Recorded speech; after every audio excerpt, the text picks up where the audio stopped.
Où en est-on du Brexit? Alors, effectivement, le grand sujet, et qui va occuper encore beaucoup la place de l'actualité centrale au cours des semaines et des mois qui viennent, c'est en effet le Brexit. Pourquoi ? Parce qu'il y a eu deux événements très importants qui viennent d'avoir lieu au Royaume-Uni. Le premier de ces événements, ça a été la signature par le secrétaire d'État au Brexit, qui s'appelle monsieur Steve Barclay. Il a signé une espèce d'ordonnance pour abolir l'acte de 1972, qui était l'acte des communautés européennes, European Communities Act, c'est-à-dire la loi de 1972, qui faisait entrer le Royaume-Uni dans le marché commun. On ne parlait pas encore d'Union européenne, puisque l'Union européenne a été créée, je vous le rappelle, par le traité de Maastricht de 1992. En 1972, c'était 20 ans avant, le Royaume-Uni était entré dans le marché commun par notamment cette loi qui avait pour effet que toutes les réglementations édictées par la Commission européenne, entraient dans le droit britannique, sans plus de formalités. Monsieur Steve Barclay a décidé d'abroger, lui, en tant que gouvernement britannique, a signé une ordonnance qui va abroger cette loi, abrogation à valoir au 31 octobre prochain. Alors pourquoi c'est important ? Parce que ça témoigne, c'est une confirmation que Boris Johnson a mis tout son poids dans la balance et confirme, tous les jours confirme, que le Royaume-Uni sortira le 31 octobre prochain. Contre vents et marées, d'ailleurs Steve Barclay l'a dit, quelles que soient les circonstances, le Royaume-Uni sortira le 31 octobre prochain. Alors évidemment, c'est extrêmement important parce que vous savez, si vous suivez l'actualité, qu'il y a beaucoup de gens qui essayent de torpiller cette affaire. Il y a d'ailleurs l'oligarchie qui s'est trouvé maintenant un nouveau cheval de bataille et qui est en la personne de Jeremy Corbyn, le chef du Labour britannique, qui essaye de rassembler autour de lui le Labour et puis des membres du Parti conservateur, des libéraux, c'est-à-dire l'antithèse exacte de la gauche, qui est censée représenter le Labour, d'avoir une espèce comme ça de coalition pour essayer de chasser Boris Johnson de 10 Downing Street et pour en fait remettre en cause le Brexit. Je reviens à Steve Barclay. Steve Barclay, qui a fait une déclaration qui a été reprise sur le site internet du gouvernement britannique en disant, écoutez bien ça, les politiciens ne peuvent pas, c'est une traduction en français, les politiciens ne peuvent pas choisir quel vote du public ils souhaitent respecter. Voilà. Comme on disait à la messe, en latin, missa ita est, la messe est dite. Est-ce que vous imaginez qu'en France, on ait un gouvernement qui dise écoutez, les Français ont voté non à la Constitution européenne en 2005, il faut appliquer ça, et donc les Français ne sont plus dans l'Union européenne. Et qu'un gouvernement ait dit les gouvernants ne peuvent pas choisir quel vote du public ils souhaitent respecter. On voit quand même la différence, le gouffre qu'il y a entre le Royaume-Uni et la France. Boris Johnson essaye et va y arriver, je pense, de faire respecter la volonté populaire qui s'est manifestée par le référendum de juin 2016, alors qu'en France, après le référendum de 2005, où les Français ont dit non le 29 mai 2005 à la Constitution européenne, Nicolas Sarkozy, en tant que président de la République, mais soutenu par l'UMP et largement soutenu par le Parti socialiste pour avoir la majorité au Congrès, a fait ensuite que la France a ratifié le traité de Lisbonne, qui est une reprise copiée-collée en changeant 2 points-virgule du traité de la Constitution européenne que les Français avaient rejeté. Alors ça, c'est le premier point qui est très important. C'est que Boris Johnson et son gouvernement et Steve Barclay ont décidé, alors ça a un côté un petit peu symbolique, mais la signature de cette ordonnance témoigne que Boris Johnson va de l'avant. Il a fallu moins d'un mois après son investiture pour que Boris Johnson, qui est arrivé au 10 Downing Street le 24 juillet, je crois que c'était le 19 août, et donc moins d'un mois après, le gouvernement de Boris Johnson signe cette ordonnance qui a pour effet que le 31 octobre, toutes les lois de l'Union européenne ne seront plus aucune des lois ne s'appliqueront au Royaume-Uni. Elles pourront toujours s'appliquer si le Royaume-Uni n'en change pas, bien entendu, mais a priori, elles ne s'appliqueront plus.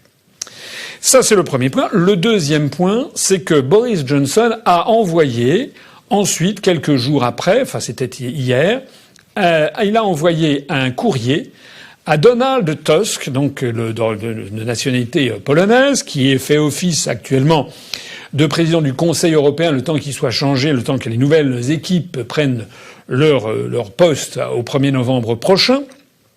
Et donc dans cette lettre, Boris Johnson est revenu sur le point d'achoppement le plus important qu'il y a sur sur l'accord à signer entre le Royaume-Uni et l'Union européenne, qui est l'affaire de l'Irlande du Nord, de ce que l'on appelle en anglais le backstop. Je dis l'anglais parce que le mot a fait florès, on n'entend parler que de ça. En français, on devrait parler de filet de sécurité. Alors, qu'est-ce que ça veut dire? Ça veut dire que vous savez que l'Irlande, la République d'Irlande, l'Irlande du Sud reste dans l'Union européenne, alors que l'Irlande du Nord, faisant partie du Royaume-Uni, doit sortir de l'Union européenne. Or, il y a les accords de Belfast qui avaient mis un terme au conflit entre l'Irlande du Nord et l'Irlande du Sud, traversé par des conflits notamment religieux entre catholiques et protestants, mais ça n'est pas la seule opposition qu'il y a. Ces accords de Belfast, dits du Vendredi Saint, puisqu'ils avaient été signés par un Vendredi Saint, avaient mis un terme à la guerre fratricide qu'il y avait entre les deux Irlandes, sous couvert d'un certain nombre de conditions, et notamment la totale liberté de circulation des biens et des marchandises et des hommes entre l'Irlande du Nord et la République d'Irlande du Sud. Voilà. Le problème qui se pose, c'est qu'est-ce qui se passe lorsque l'Irlande du Nord sort de l'Union européenne.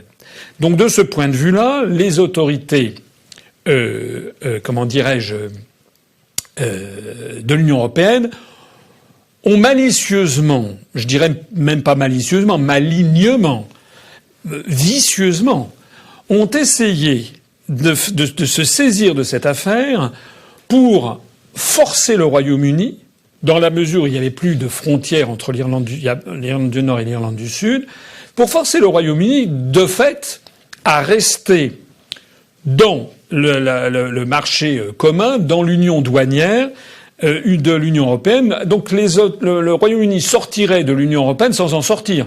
Il serait toujours assujetti au marché commun, à l'union douanière, etc., ce dont justement les Britanniques ne voulaient plus.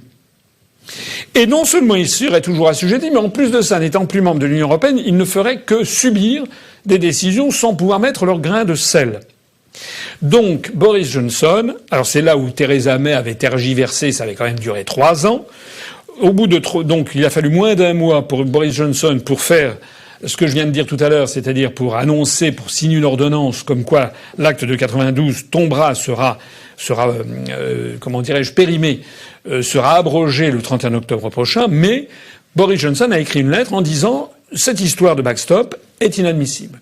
Est inadmissible, c'est antidémocratique, c'est contre la volonté votée par le peuple britannique, c'est assujettir la souveraineté nationale britannique à des décisions sans limitation de temps, dont elle ne serait pas partie prenante, c'est soumettre également le peuple d'Irlande du Nord à un organisme extérieur sur lequel il n'aurait aucun mot à dire, donc ça n'est pas possible. Et donc, Boris Johnson a dit on ne peut pas accepter cette affaire. Il faut donc retrouver un autre système, être imaginatif. Être imaginatif, alors il ne précise pas dans la lettre. En gros, ça veut dire qu'on pense qu'on peut très bien ne pas avoir des frontières terrestres qui soient recréées avec quand même un contrôle. Il suffit pour les Français, par exemple, de se rendre en Suisse. Actuellement, quand vous passez en Suisse, de temps en temps, il y a des contrôles, de temps en temps, il n'y en a pas. Il y a des contrôles aléatoires. Il y a maintenant des inventions technologiques telles qu'on peut, vous savez, si vous êtes sur des autoroutes maintenant, vous avez des radars qui peuvent voir si vous téléphonez, qui peuvent relever le numéro d'immatriculation de votre véhicule. Donc on peut très bien imaginer que la libre circulation des hommes et des marchandises continue de s'effectuer entre l'Irlande du Nord et l'Irlande du Sud, mais qu'il y ait des caméras qui permettent de visualiser les flux de marchandises avec des camions, pour ensuite imposer un droit de douane dans un sens ou dans l'autre. Voilà. Et donc, c'est la démarche qu'a voulu faire Boris Johnson. Or, la réponse de Donald Tusk n'a pas tardé. Donald Tusk a répondu qu'il était hors de question de remettre en cause cette affaire. On voit donc que les autorités européennes ne cherchent pas le compromis, ne cherchent pas à avoir un accord la mutuelle convenance. Les autorités européennes veulent faire une espèce de partie de bras de fer avec Londres pour forcer Londres à plier le genou. Et ce qui est important, c'est que Boris Johnson, avec ce courrier, je suppose que la réponse de Donald Tusk, il y était préparé, puisque ça faisait des mois et des mois et des mois que Theresa May avait eu la même réponse, sauf que Boris Johnson, à partir du moment où il a fait cette lettre extrêmement dure quand même sur le fond, très poli dans la forme, puisqu'il dit « J'apprécie beaucoup les efforts louables menés par l'Union européenne pour parvenir à une solution ». Il vient de décrire, il a décrit auparavant que c'était antidémocratique, que ça revenait à vider de substance la souveraineté britannique, pardon. Donc, il sait très bien que c'est une manœuvre perfide de la part de l'Union européenne. Il a maintenu les formes, mais avec cette lettre, Boris Johnson, j'allais dire, a brûlé ses vaisseaux. C'est-à-dire que maintenant, à partir du moment où Donald Tusk lui dit circuler, il n'y a rien à voir, on va, je crois, tout droit vers un Brexit sans accord, le fameux No Deal, et avec la réinstauration de frontières entre les deux Irlandes. On verra d'ailleurs au passage s'il y aura ou non une reviviscence des conflits entre les deux Irlandes, ce qu'évidemment personne ne souhaite, en tout cas ce que les Britanniques, ce que nous ne souhaitons pas, mais peut-être certaines forces euro-atlantistes se verraient bien avec cette affaire. Alors, ce qui est intéressant aussi, c'est que donc, pour l'instant, Boris Johnson, dans son attitude, dans ses décisions, confirme ce que j'avais dit lors de sa nomination, c'est qu'on va bien vers le Brexit. Je pense qu'au point où il en est rendu, il lui est quasiment impossible de faire machine arrière. J'ai dit tout à l'heure que les autorités euro-atlantistes essayent d'évincer Boris Johnson, d'avoir cette coalition avec Jeremy Corbyn. A priori, c'est très très peu vraisemblable que ça fonctionne, parce que n'oubliez pas que certes Boris Johnson n'a qu'une voix de majorité maintenant au Parlement britannique, mais que s'il y a des élections générales, il est possible que le parti du Brexit de Nigel Farage rafle la mise. Je rappelle ce fait très important que les Français ne connaissent pas suffisamment, c'est que au Royaume-Uni, les élections législatives sont à un seul tour. C'est le système de winner take all, le gagnant gagne tout. C'est-à-dire que vous avez un seul tour et celui qui arrive en tête obtient le siège, même s'il a 35%. C'est comme ça. Si par exemple il y a des élections générales et que le parti du Brexit de Nigel Farage, dans certaines circonscriptions, obtient 34%, c'est ce qu'il a eu aux élections européennes. Il est arrivé de très loin en tête de tous les partis politiques pour les élections européennes. Nigel Farage avec son parti du Brexit. Si demain il y avait des élections et que dans une circonscription, le parti du Brexit a 34%, le parti travailliste fait 18%, le parti conservateur 14%, les libéraux, je sais pas quoi, 6 ou 7%, etc., la circonscription tombe dans les mains de Nigel Farage. Donc, ceux qui tablent sur le fait que tout le monde va se mettre derrière Jeremy Corbyn, je pense, vont être détrompés. Alors, on voit, comme je l'avais prévu, je l'avais dit lors d'entretiens précédents, eh bien, on voit les autorités euro-atlantistes, l'oligarchie, paniquant, essayant de faire feu de tout bois pour essayer d'effrayer, c'est encore ce qu'on a appelé le Project Fear, le projet de la peur, essayer d'effrayer les Britanniques devant un Brexit sans accord.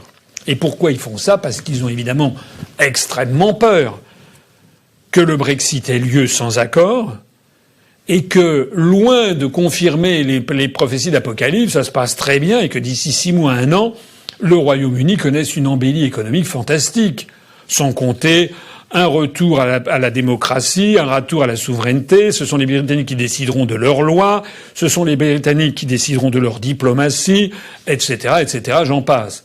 Voilà, je vous rappelais, j'en avais parlé, je crois, il y a un peu plus d'1 mois, cette déclaration sensationnelle faite par un ambassadeur d'un grand pays de l'Union européenne à l'un des plus grands journalistes suisses, auquel il avait dit que le pire pour les européistes serait que le Brexit se passe très très bien. Alors on a affaire à un déluge de prophéties apocalyptiques. On a assuré aux Britanniques, par exemple, qu'il y aurait un engorgement des ports ceux de la Manche qui seraient, il y aurait plus les camions n'arriveraient plus à passer, ce serait une espèce de chaos général, etc. Alors, le journal britannique, le Telegraph, est allé se renseigner, est allé interroger le responsable des ports de la Manche, qui s'appelle Monsieur Puy-Cessot, qui il lui a demandé qu'est-ce qui va se passer. Et M. Puissesseau, qui est un Français, qui est le directeur de l'ensemble des ports de la Manche, a été donc interrogé par le journal Le Télégraphe, et voilà ce qu'il a dit. Il a dit très exactement ceci. Les autorités britanniques ont beaucoup fait pour préparer le Brexit. Je peux vous assurer qu'elles sont prêtes. Il y a certains individus au Royaume-Uni qui attisent ce catastrophisme pour leurs propres raisons. Cela a suscité beaucoup d'inquiétudes, mais fondamentalement, c'est une connerie. Rien ne va se passer au lendemain du Brexit. Voilà ce qu'a dit au journal Télégraphe M. Puissesseau, qui est le responsable des ports de la Manche. Tout est dit. Voilà quelqu'un qui connaît son métier. Il sait très bien que côté français, on a déjà prévu les douaniers qui devront être le côté français pour imposer le tarif extérieur commun. En fait, tout est prévu. Voilà. C'est aussi simple que ça. Donc, ce projet FIR n'a pas dit uniquement qu'il y avait le problème de l'engorgement des ports, mais il y a eu dimanche dernier dans le Sunday Times une espèce d'article rédigé par un croque-mitaine sur le thème « Si jamais vous sortez le Brexit sans accord », et ils ont remis, comme depuis 3 ans et demi, ils ont remis le couvert sur le thème que ce serait la catastrophe. Prétendument qu'il y aurait une pénurie de médicaments. Bon, manque de peau. La pénurie de médicaments, c'est en France que ça se passe. Hic et nunc, comme on dit en latin. Aujourd'hui et maintenant. C'est maintenant et aujourd'hui. Il y a eu des articles qui ont été faits. Je vous renvoie notamment à une enquête qui a été faite sur France TV Info. Il y a des pénuries de médicaments en France. Et d'ailleurs dans les pays de l'Union européenne, qui est dû au fait que, pour toute une série de spécialités dont les principes actifs sont tombés dans le domaine commun, maintenant les productions ont été transférées en Chine ou en Inde, et que des laboratoires pharmaceutiques trouvent que certaines spécialités médicamenteuses ne leur rapportent pas assez. Donc on organise des pénuries de médicaments. Vous l'avez vu d'ailleurs en France, si vous cherchez parfois certains médicaments, des vaccins, le fameux, je sais plus ce que c'était, le BCG ou le je sais pas quoi, était devenu indisponible parce que ça rapportait pas assez. Les pénuries de médicaments, c'est en France que ça se passe, c'est pas au Royaume-Uni. J'ai lu dans le journal Le Monde des analyses qui sont il faut se pincer. Dans le journal Le Monde, ils ont expliqué que le Royaume-Uni, sortant de l'Union européenne, va devoir imposer des droits de douane sur les fruits et légumes, et que ça va donc être la catastrophe. Il va y avoir une pénurie de fruits et légumes. Mais pourquoi ? Pourquoi le Royaume-Uni, sortant de l'Union européenne, imposerait-il des droits de douane supplémentaires sur les produits qu'il importe du continent ? C'est possible qu'il le fasse sur certaines spécialités douanières, mais c'est possible aussi qu'il ne le fasse pas.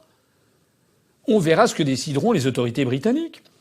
La seule chose qui est certaine sur ces affaires de droits de douane, c'est qu'à partir du moment où le Royaume-Uni sera sorti de l'Union européenne, le Royaume-Uni sera traité vis-à-vis des pays de l'Union européenne comme les 160 et quelques pays du monde, 170 pays du monde ou 165 pays du monde qui ne font pas partie de l'Union européenne. Donc le Royaume-Uni verra ses produits taxés par le tarif extérieur commun lorsque du whisky sera livré. Au Luxembourg, pour M. Juncker, transitant par les frontières, il y aura un droit de douane qui sera appliqué au whisky de M. Juncker. Je ne pense pas d'ailleurs que ce droit de douane dissuadera ce pauvre M. Juncker, dont on a appris ces jours-ci d'ailleurs qu'il avait été exfiltré de ses vacances pour avoir une opération de la vésicule biliaire rapidement. Ces droits de douane seront des droits de douane qui ne vont pas être dirimants, comme on dit. Ça ne va pas empêcher qu'on importe du whisky du Royaume-Uni. J'ai lu, je ne sais pas si c'était dans un fil de discussion du Monde ou du Figaro, où on a des hystériques. On a des européistes hystériques qui sont là, qui trépignent de plaisir maligne à l'idée que le Royaume-Uni va en baver s'il sort de l'Union européenne. Et ils prennent leur désir pour des réalités.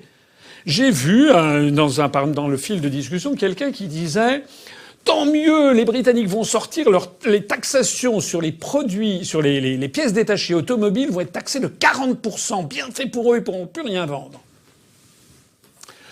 Allez regarder le tarif extérieur commun, c'est en PDF, vous trouverez ça sur Internet, appliqué par l'Union européenne aux productions fabriquées en dehors de l'Union européenne. Allez à la ligne, je ne sais plus, je me demande, c'est pas le chapitre 92, les pièces détachées pour automobiles, je suis allé vérifier. Le tarif extérieur commun, il n'est pas de 40%, il est de 3%. Voilà. D'ailleurs, le tarif extérieur commun, en général, sur l'ensemble des spécialités, est aux alentours de 3%. Avec ce que l'on appelle, les spécialistes appellent des pics tarifaires. C'est-à-dire qu'il y a certaines spécialités douanières où c'est particulièrement protégé. Et donc, on a un pic à 22%, par exemple, sur tel ou tel, je sais pas quoi, un transport diesel de marchandises. Mais, en gros, les pièces détachées pour automobiles, c'est 3%. Et les véhicules, si j'ai bien vu, ça dépend si c'est des véhicules neufs, des véhicules d'occasion, des véhicules ci, des véhicules ça, c'est aux alentours entre 3 et 10%. Mais je rappelle que la livre sterling, depuis le référendum de 2016, a perdu justement environ 10% vis-à-vis de l'euro. Donc, et j'ajoute aussi que les autorités britanniques resteront maîtresses de la valeur extérieure de la livre sterling. Et donc, éventuellement, il suffit de laisser se déprécier un petit peu de 1, 2, 3% la livre sterling pour n'avoir aucune difficulté pour exporter. En fait, ceux qui seront pénalisés, ce sont les acheteurs du continent qui devront payer un petit peu plus. Je voudrais dire aussi à ce propos, j'ai vu toujours les propos délirants d'un certain nombre d'internautes qui sont des espèces d'eurolâtres sans aucun discernement, sans aucune réflexion, encouragés en cela d'ailleurs par Le Monde ou par Le Figaro, qui n'apportent jamais aucun démenti aux pires prophéties. J'en ai vu qui ont dit c'est un scandale, le Royaume-Uni il nous a tellement volé d'argent avec la politique agricole commune, il faut réclamer l'argent qu'ils nous ont volé. L'argent qu'ils nous ont volé. Je rappelle que le Royaume-Uni est contributeur net à l'Union européenne et qu'en sortant de l'Union européenne, il va justement arrêter de verser une dizaine de milliards d'euros chaque année de plus que ce qu'il reçoit. Et je rappelle, j'ai déjà eu l'occasion de le dire, mais c'est l'occasion de le rappeler, que si le Royaume-Uni disparaît, il va y avoir un manque à gagner énorme dans le budget de l'Union européenne. Et qui va payer ? Et ceux qui vont payer, ce sont les pays contributeurs nets. Or, comme il n'y aura plus le Royaume-Uni, justement, ce sont les pays contributeurs nets restants qui vont payer encore plus. C'est-à-dire les dindons numéro 1, l'Allemagne, dindon numéro 2, la France. Ce sont les Français. Or, comme l'Allemagne, par ailleurs, défend ses intérêts, c'est les Français qui vont prendre plein pot dans cette affaire. Donc il faut vraiment être un peu... ne rien comprendre, en fait, à la situation. Pourquoi que le Royaume-Uni va être pénalisé par ces affaires. Toujours dans ces fils de discussion que je regarde avec effarement.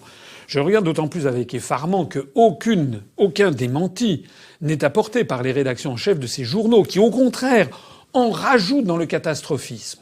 J'ai vu des gens qui disent « Le Royaume-Uni pense peut-être qu'il va pouvoir se débrouiller tout seul, on va bien rigoler, etc. C'est un tout petit pays face au reste du monde. » Mais qu'est-ce que c'est que cette histoire ? Il semble qu'il y ait des lecteurs du Monde. Normalement, des lecteurs du Monde, normalement, c'était des professeurs, des professions intellectuelles, des cadres supérieurs d'entreprises privées ou des cadres de l'administration. Ce sont des journalistes, etc. Normalement, le journal Le Monde se veut un journal qui, paraît-il, traque les fake news et, paraît-il, se veut un journal de réflexion. Mais enfin, qui a dit que le Royaume-Uni, sortant de l'Union européenne, va se refermer comme une huître sur le reste du monde ? J'ai déjà eu 10 fois, 20 fois l'occasion de rappeler que ça n'est pas le cas, que le Royaume-Uni a signé déjà des accords de libre-échange avec de très nombreux pays de la planète. Je rappelle que dans l'Union européenne, il y a 28 États, bientôt 27, et que dans le monde, il y a 193 États. C'est-à-dire qu'il y a 165 États qui ne sont pas dans l'Union européenne et qui pourtant font du commerce entre eux. Est-ce que la Suisse, qui n'est pas dans l'Union européenne, est la Corée du Nord ? Est-ce que la Norvège est la Corée du Nord ? Est-ce que l'Islande est la Corée du Nord ? Est-ce que le Japon, les États-Unis sont la Corée du Nord parce qu'ils ne sont pas dans l'Union européenne ? Il faut arrêter le délire quand même. J'ai vu aussi des gens qui expliquent qu'à partir du moment où il va y avoir le Brexit, il va y avoir un effondrement du niveau de vie, etc. Mais c'est le contraire qui est vrai. Je vois des gens qui disent qu'il faut que l'Union européenne se solidarise pour pénaliser le Royaume-Uni. Mais les gens ne comprennent pas ce qui se passe. Il y a des liens commerciaux, par exemple, entre le Royaume-Uni et l'Allemagne. Par exemple, en matière automobile. En matière automobile, il y a des échanges incessants entre l'Allemagne et le Royaume-Uni. De pièces détachées dans un cas, de chaînes de fabrication dans l'autre. Je rappelle que l'un des plus grands marchés pour l'Allemagne en matière automobile, c'est justement le Royaume-Uni. Si vous allez au Royaume-Uni, vous trouverez beaucoup de Mercedes, de BMW, etc. Donc les Allemands ne veulent surtout pas se couper les ponts avec le Royaume-Uni. En bref, tout ça signifie quoi? Ça signifie qu'il y a une angoisse des européistes, dont le ton d'ailleurs devient de plus en plus agressif sur les réseaux sociaux, je l'ai vu, pendant que nous, en revanche, nous sommes de plus en plus sereins, puisque les événements ne cessent de nous donner raison. Je terminerai en disant que nous souhaitons tous que Boris Johnson aille jusqu'au bout du mandat qu'il a eu, faire sortir le Royaume-Uni de l'Union européenne le 31 octobre prochain. Et à partir de ce moment-là, on va bien voir ce qui se passe. Et c'est là que nous allons probablement assister à un bouleversement général des opinions publiques en Europe occidentale lorsqu'ils vont voir, semaine après semaine, mois après mois, que tout ce qu'on leur a raconté sur l'apocalypse à venir, c'était du flan. Exactement comme on avait promis aux Suédois avant le référendum du 14 septembre 2003. Il y a eu un référendum pour ou contre l'adoption de l'euro. On avait dit aux Suédois, si jamais vous refusez l'euro, ça va être l'apocalypse, nanana. Depuis 2003, plus personne ne parle de la Suède, parce que depuis 2003, les Suédois ont conservé la couronne suédoise. Le taux de croissance de la Suède est en moyenne 50% supérieur au taux de croissance moyen des pays de la zone euro. Donc du coup, plus personne ne parle de la Suède. Alors on peut passer la Suède sous le tapis. C'est un pays de 9 millions d'habitants, c'est un petit peu loin. On n'y fait pas très attention.